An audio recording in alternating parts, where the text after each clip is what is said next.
What's up, guys? We are up north in Chico, and my buddy Garrett is looking at buying a Toyota 4Runner rock crawler. I gotta be a part of this because I love looking at rock crawlers.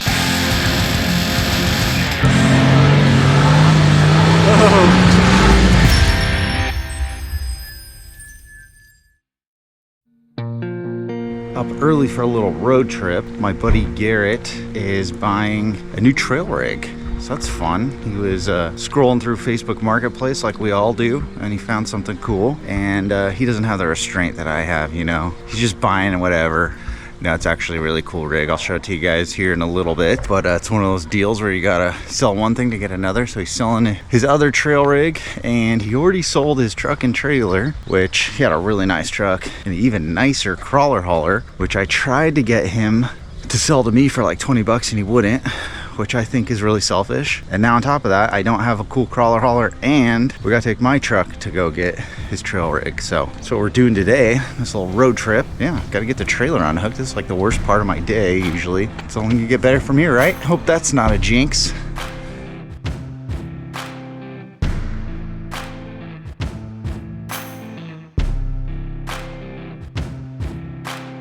A few months ago, we were crawling at Prairie City, and I had just gotten the new Atlas put in the YJ, and one of the issues I had is I crawled right over a rock in the center of the Jeep, came down on it, crushed my oil pan. Garrett and his wife hooked me up, and they gave me a tow home, and man, was I thankful for that. So thought the least I could do was give them a tow for their new truck if they buy this one. So obviously 3.4 TRD supercharger. Yes. Yeah, the Magnuson supercharger there. So okay. That one's 6,000 miles on that one, like I mentioned earlier. Bought it straight from Magnuson, so it's 50 state legal, which is cool. This sticker here, the carb sticker, will make it 50 state legal. Okay. And if you also forget what year the ECU is, it's a 97. The engine itself is a 2000, but I put 97 components on it just because I have the 97 ECU in it. Okay. The reason why I did that is because it's less emissions on the smog, so I only had to do one cat versus two cats. Okay. So was the motor out of, you go through it at all before you put it in, or you just? Yeah, I did. Okay. Brand new heads, MLS gaskets, okay, all that kind of good stuff, all OEM stuff, okay. No knockoff stuff. You got yourself a catch can here. Yeah, catch can there. And PSC reservoir. Yes, remote reservoir there. RAM, and this is the trail gear pump. I was hearing reviews that the trail gear pump is better than the PSC. Their high flow one. Yeah, the high flow one. Yeah. Yeah, that's what I have on my Samurai, is their trail gear high flow pump, and then their high flow steering box too. Nice. So far it hasn't let me down. So the high steer, it's all K30 ends. I did the K30 ends instead of the helms just because of just like, you know, being able to go to the auto parts store and find a K30 end real quick and coming back. So you don't have to carry too much with you. Ball joints are fairly new, only a year and a half. I got those at, I recommend going to Parts Mike. He'll ship you whatever you need. Okay. The tolerances are tighter than like the Moog racing ones. The Moog's kind of gone downhill over the last few years. Yeah. And then I don't recommend the Napa ones either. They're, I don't know, I feel like they're junk. But the tolerances are tighter. I learned my lesson with having Moogs on a Dodge, so still replacing them every few months. Yes. So yeah, dual transfer cases there. This is the, I don't know if you guys know about high angle driveline. Yeah. Yep. So these are his high angle driveline, high degree CVs, so 1350 universals, double cardigan with 42 degree CV. So okay. Yeah, he makes some good shafts. Oh yeah, he makes the shafts for King of the Hammers, which is cool, you know. Oh yeah, 1350 is huge, right? So all around. All around, yeah. Nice. So it's 1 ton all around. The only thing, not 1 ton is the 3/4 ton 8 lug, you know. Sure. But I mean, those are good. The big bearing 8 lugs are what you want. So you don't have to have any spacer in the front to match the 8 lug in the rear. For sure. Type thing. Is this a factory brake line that just stayed on here? Yes. So on the factory, there used to be the factory proportionate valve. There's a Wildwood proportionate valve there, but yeah, it's a return line to the reservoir, which is not used anymore because with this setup it only needs one. Yeah, low range top there. Yeah, MagnaFlow 2.5-inch exhaust with a high flow MagnaFlow cat as well. Oh yeah, I got just the 24 smog for you as well. So you can take a look at that. I think it's got Got a remote keyless on the entry. back too. I know. The only thing that doesn't work on this truck is the key went out recently. For the window up and For the down. window, so I get up and down. Inside it works as well. It's fine. No problems there. Just the only thing that really doesn't work. Rear battery connections. Yeah, connections. And so you can be able to charge and do any kind of RV stuff. On the side here, I just got an extra supercharger belt in there for you. Okay. Just so you Have have a it. spare one for the trail. Yeah. I've never had a charger belt go out on me, Okay. but when I was building the truck, I read in forums that, like, you know, sometimes they eat a belt, but I think it's because they didn't have the tensioner.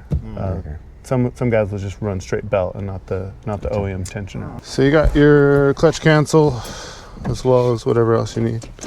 Yep. Does the parking brake still work or no? Does not. Okay. You'll need to get a one that goes on the driveline. But the cable and everything is still there. Got to push it. There you go. You got to push it all the way down. I got it set. You got to all the way down. Oh, for the clutch? Yeah. You can adjust it for you as well once you get there.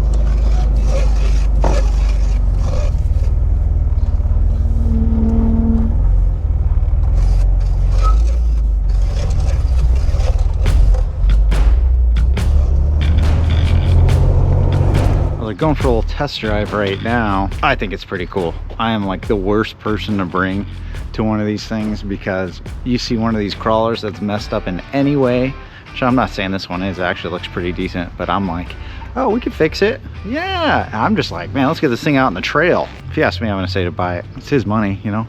No, I think it's pretty cool. I love the 4Runner, especially this gen. Anyone that's looking at buying a 4Runner, I'm like, buy this one. I think it's great for people that are on a budget, even though the initial price will probably be substantial because Toyotas are just like that. And you know, the 4Runner, this is one of the favorite generations of it, but you know, leaf springs and get those 8 inches under there, or this guy's got the Dana 60 rear and the 44 front, which I would prefer personally. But I think that's a great rig that you can start simple and just build from there. True, you could do that with a lot of other vehicles too, but the initial purchase price is going to be a lot different. And then, you know, when you start getting links and coils or whatever it is, it's harder to change it around. You know, you're kind of stuck with what you got unless you're willing to do some major fabrication or pay somebody else to do it, but we'll see.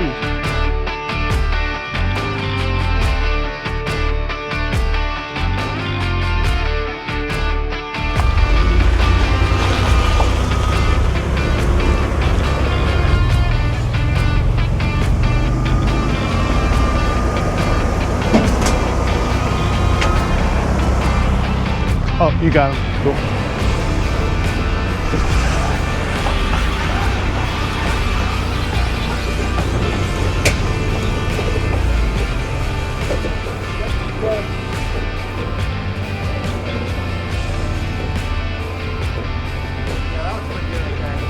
All right, so I can't get a trailer skinnier than this. No, otherwise you got to put those 35s on. Yeah, with those 538s, she's nice and slow. It's both 4.7 and 2.28 engaged. You're gonna be like, oh my goodness. Keep looking at it like it's mine. I know, you're like, do you want to drive it or you want me to do it? It's like, I can tell he doesn't want to let it go. No. Whatever Somebody's you got to need. be going out of town this weekend or we could be wheeling. No, I'm gonna wait for you. Good luck trying.